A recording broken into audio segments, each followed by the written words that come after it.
Y eso es, yo creo que ni siquiera hay que aclarar eso, porque eso queda tácito o sobreentendido. Como hablábamos nosotros cuando estábamos en el segundo del bachillerato o en el tercero del bachillerato, cuando hablábamos de gramática española, tácito sobreentendido, ¿no? Aquí hay cosas que no quedan ni tácitas ni sobreentendidas. No, Cuando que, incluso lo que está tácito es perdomo y no sobreentendido. ¿A Entonces, qué viene eso, Miguel? perdón. ¿A qué viene eso? No, que porque en las redes uno está leyendo claramente la presunción de que porque uno critica la adulteración de los principios en la búsqueda de pruebas para sancionar la corrupción, que todo el mundo quiere que se sancione, nadie puede estar de acuerdo, nadie en todo su sentido puede apoyar o estar de acuerdo con que la impunidad siga reinando en la República Dominicana, porque la impunidad es lo que promueve la corrupción. La gente roba porque entiende que no va a pagar el precio que eso tiene. Lo que sí es tan peligroso como la corrupción misma, es cuando tú corrompes las leyes y la forma de aplicar la justicia. Y yo creo que Leila y Valentín podrían explicar este concepto mucho mejor que yo, por su condición de abogado. Y yo quiero que, porque en lo que nosotros conversamos ayer, yo leí en las redes algunas cosas que realmente me producen consternación, pero no por el efecto que pueda tener en mí, sino por diría yo, ¿cómo diría yo? La razón que mueve a una gente a pensar y a valerse de todos esos epítetos y de todas esas cosas, pura y simplemente para tratar de embadurnar la reputación de una gente por el simple hecho de que no está de acuerdo contigo lo, en cosas lo elementales. que pasa es que hay dos fuertes puntos. Este país está perturbado, déjame decirte eso, está Ha- perturbado este país. Hay dos fuertes puntos, don Miguel y la audiencia, respecto a todo esto que ha acontecido con los casos que han saltado a la luz pública con temas de corrupción, malversación, de muchísimos otros tantos temas que han salido de estos casos. Miren, yo soy del que pienso que nadie puede estar eh, en un expediente de esa naturaleza sin que tenga algún tipo de responsabilidad. Yo entiendo que no es verdad que somos niños, que somos inocentes y que no sabemos que algo como la corrupción no está presente, no en el gobierno pasado, no en todos los gobiernos, que en este gobierno anterior que acaba de finalizar, bueno, ni tan recién, hace un año, encabezado por por el expresidente Danilo Medina, la cantidad de casos ha sido alarmante. De los casos al menos que están ya encausados, sí, es verdad. La población dominicana ha atravesado una transición y ha pasado de la simple apatía en relación a los temas de malversación, de desdeño de los fondos públicos, de corrupción propiamente dicha, ha pasado de la apatía a la acción. ¿Por qué? Han coincidido muchas cosas, entiendo yo. El hecho de que ahora la gente tenga tanto acceso a diferentes redes sociales en donde puede expresarse, donde puede establecer lo que piensa respecto de eso, darle seguimiento, y ha coincidido precisamente con un estilo de justicia que, si bien puede ser cuestionable, y yo lo decía ayer con este protagonismo, no menos cierto es que la gente en cierta forma necesitaba hacer una catarsis respecto a todos estos temas que constantemente estamos viendo de corrupción en la administración pública, porque la gente ha tomado más conciencia acerca del peso que eso tiene y del cómo afecta la vida de todos los dominicanos, que por un lado hay desigualdad, donde tenemos todos que vivir con sueldos miserables, donde vemos que estas personas van a la política básicamente a enriquecerse Sí, de lo pero que el hay pueblo mucho, ofrece.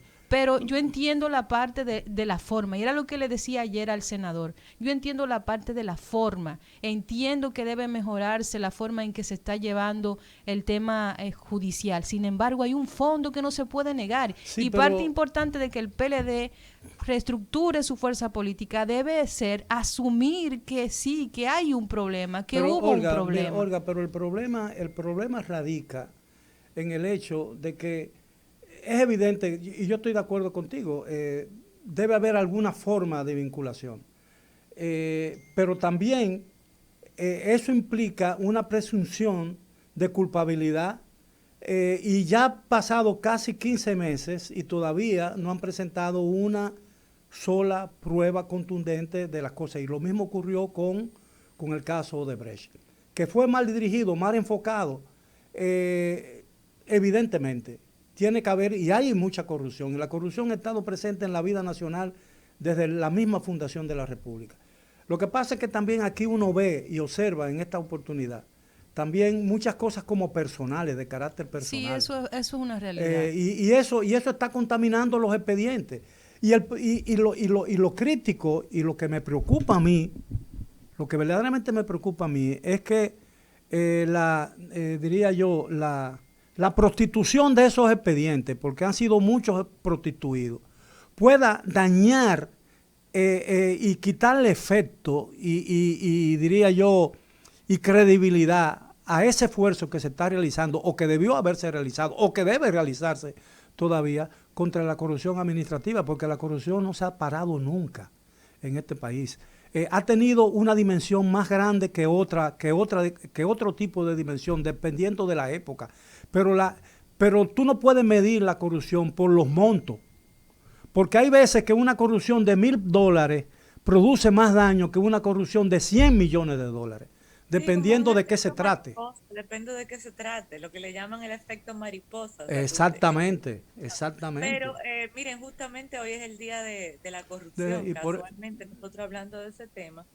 Pero respecto a lo que dice Olga, lo que pasa, Olga, eso es delicado porque yo siempre me he inclinado a una posición, a una corriente muy positivista del derecho. Eso quiere decir, para dar la versión muy corta, muy resumida y muy simplista, porque si uno se mete en teoría del derecho tendría que dar una cátedra, ¿entiendes? Entonces, no, yo tendría que salir del programa.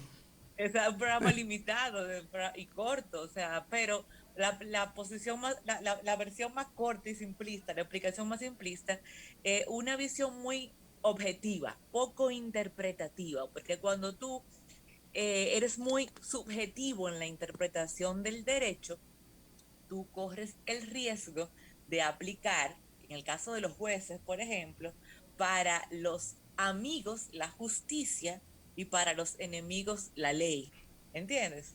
Entonces termina siendo injusto. Entonces, mientras más objetivo tú eres, más justo tú puedes ser, porque incluso una ley mala, si tú la aplicas de forma objetiva, es mala para todos.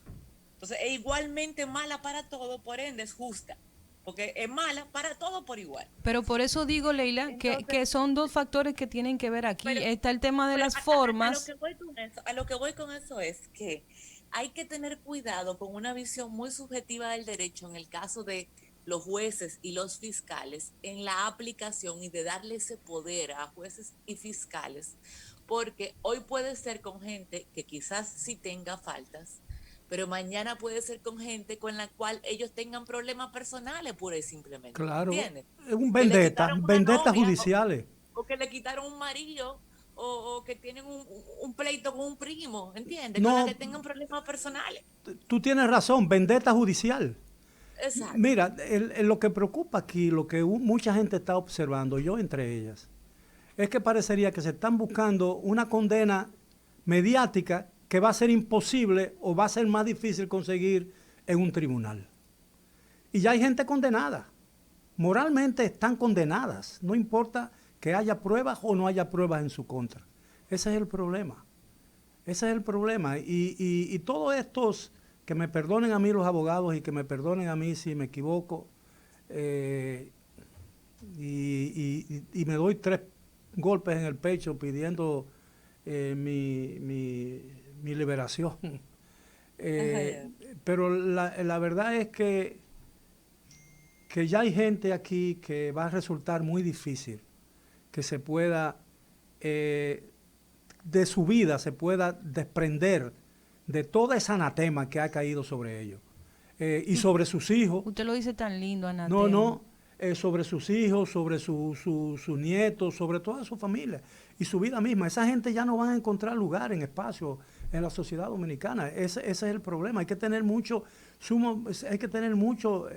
delicadeza. Y por eso yo repito, algo que yo aprendí en la universidad, que lo escuché muchas veces y me pareció hermoso. Una de las cosas más hermosas que yo he visto en Derecho, o que yo he leído en Derecho, es preferible en una sociedad justa tener al culpable suelto que al inocente detenido. El tema es que la historia ha porque abusado hace mucho más de eso daño, aquí. hace más daño lo último que lo primero. Yo considero eso, yo con lo que decía Leila, don Miguel, es lo que decía inicialmente. Yo creo que hay dos cosas aquí que hay que discutir, pero hay que aprender a separarlas. Primero está el hecho de las formas. Es indudable, en mi opinión, en mi humilde opinión, que las formas no se han manejado, pero no podemos obviar el fondo. Es cierto, quizás la justicia, el Ministerio Público ha abusado de esa libertad que ellos pretenden vender, pero la verdad es que no quita el hecho de que existe una cantidad impresionante de documentación y de pruebas que precisamente han estado disponibles a nivel público por esa falla del sistema que se está implementando a través del Ministerio Público, pero la información está ahí. Entonces, yo no digo que se deba violar la presunción de inocencia, pero el hecho mismo de que esa cantidad de información esté disponible y esté ahí visible significa que algo pasó. Yo no voy a ponerle un monto porque creo que el monto es lo más irrelevante, pero creo que definitivamente las fuerzas políticas que han sido afectadas por estos miembros que han sido judicializados por estos temas deben sentarse y analizar, y yo creo que la estrategia no debe ser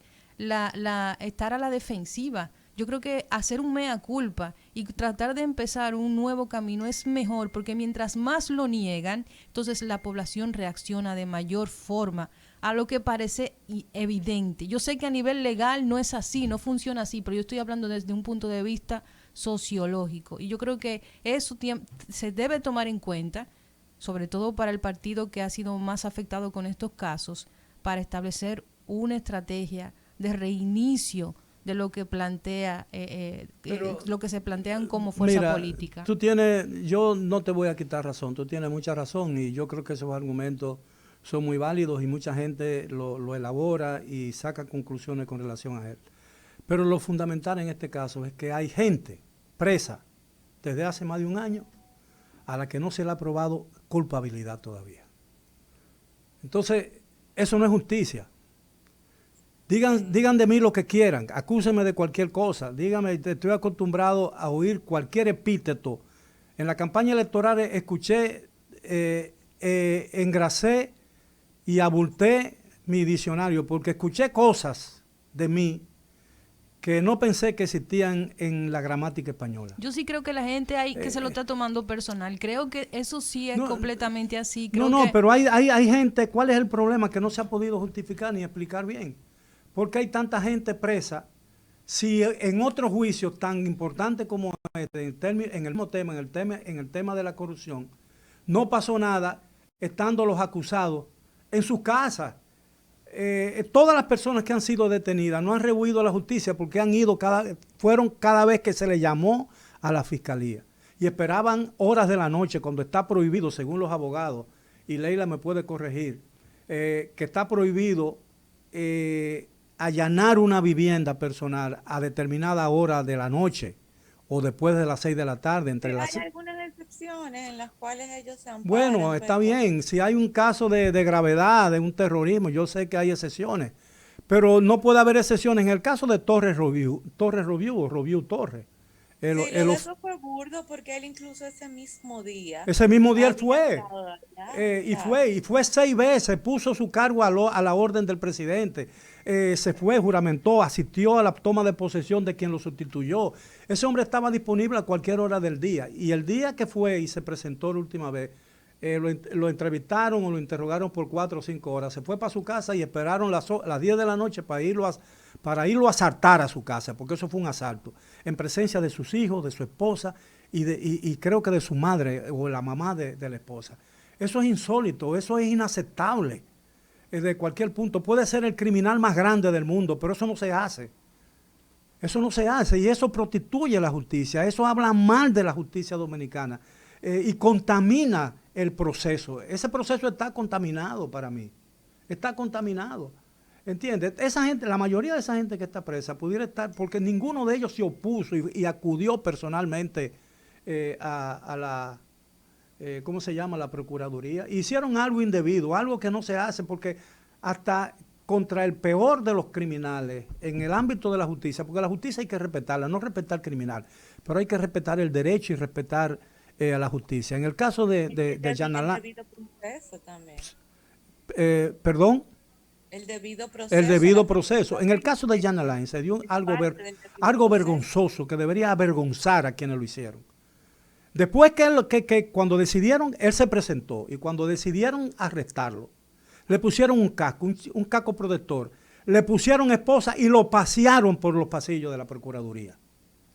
Oye, eso es inaceptable y eso habla muy mal de quienes hicieron eso. Así no se hace justicia. Así no se hace justicia. Y que me perdonen. Y como han dicho que a lo mejor y como de mí han dicho también que debo dormir con ropa, bueno, yo no tengo que dormir con ropa, pueden venirme a buscar aquí que tengo ropa. Porque hemos llegado hasta esos extremos en este país, ¿entiendes? Y a mí me indigna ese tipo de cosas. Lo pasearon. A mí me hacen eso. Te lo digo yo. Y no llego a la cárcel. Porque ahí mismo me hubieran acabado conmigo. Con todo y esposa. Porque la gente tiene también que hay una dignidad. Hay una dignidad que crece con la muerte. ¿Entiendes? Sí. Entonces, vamos a hablar claro. Vamos a ver qué dice el presidente. Hay quienes están especulando que esta noche el presidente hablará sobre el tema de la corrupción. Es, a las 9 de la noche.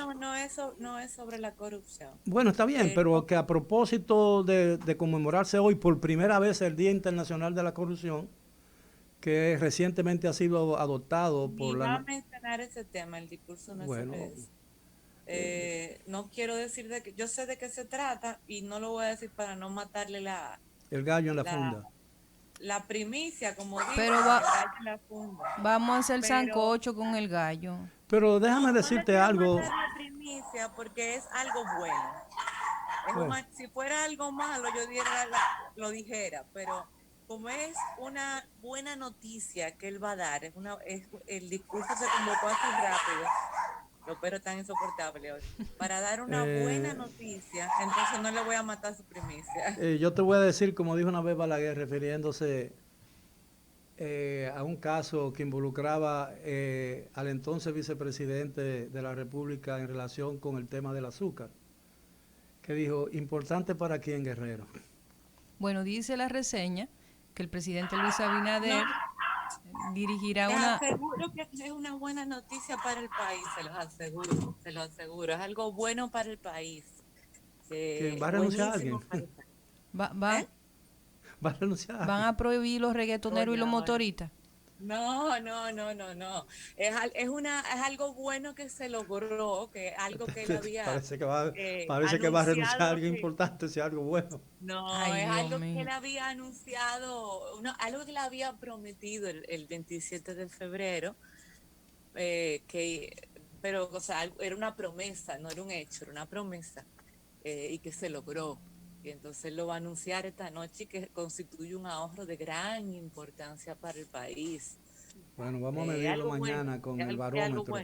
Bueno, mientras tanto... Con el barómetro latinoamericano lo mediremos mañana. Informarle a la gente que esa alocución del presidente Luis Abinader será a las 9 de la noche este jueves, o sea, hoy mimito.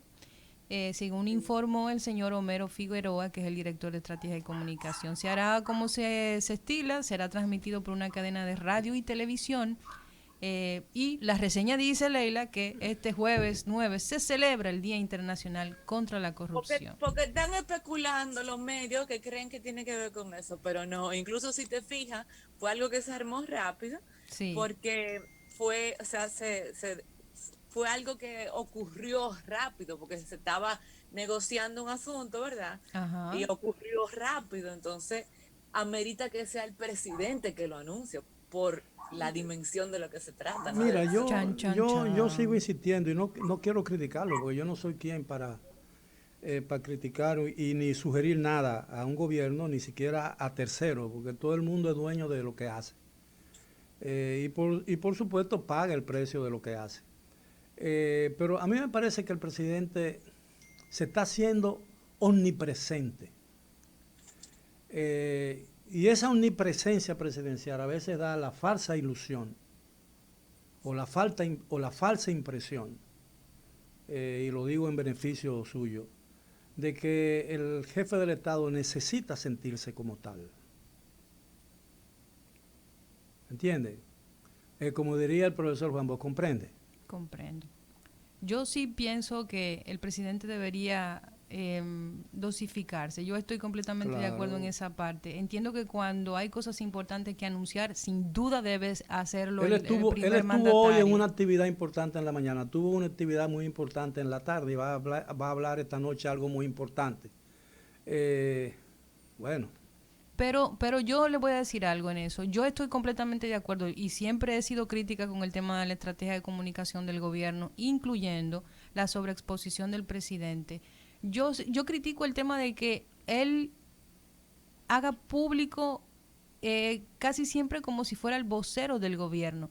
E insisto, entiendo que se esperaba un cambio en la estrategia de comunicación a la entrada de Homero Figueroa a todo este aparato que tiene montado, este nuevo aparato que ha montado la gestión actual de comunicaciones, pero no ha sido así. Pero yo no critico el hecho de que el presidente vaya a los sitios y hable, porque yo soy de la gente que pienso que muchos funcionarios le pintan una cosa al presidente, y si uno va y puede ver con sus propios ojos, pues es mucho mejor. El presidente no le puede quitar autoridad a su ministro. No, eso no. Mira, el otro día el presidente asistió a una reunión que creo que se celebró en el Palacio, no sé, en que él la presidió, porque donde quiera que vea el presidente encabeza la reunión, especialmente si es un acto oficial del gobierno, ¿no?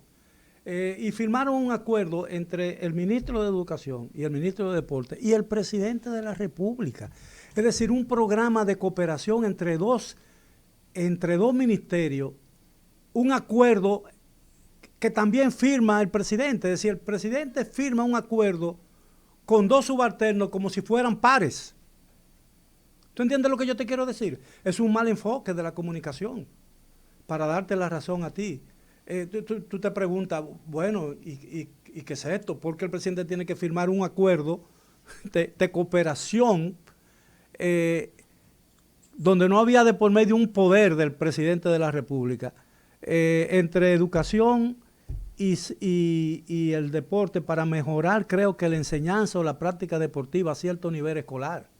Tú dices los convenios interinstitucionales. Es una práctica como extraña, ¿sí? ¿Verdad? Como, sí, claro, yo digo... Es una redundancia, sí. No, sí, y sí. mira, Olga, si tú, Olga y Leila, a mí lo que yo he estado observando es que los ministros tienen miedo de hablar, es decir, y tienen miedo de hacer anuncios. El único que realmente está haciendo un papel de ministro y ocupándose de sus asuntos con cierta autoridad es el señor Víctor Bisonó, Hito, y eso no le va a gustar que yo lo diga a Israel, porque hoy no es el día de Hito. El amigo de Israel. Es el amigo de Israel, pero es verdad. Él ha asumido un papel de ministro, el Hito Bisonó. Y va y encabeza su cosa. Si tiene que estar el presidente, tiene que estar el presidente, y él habla.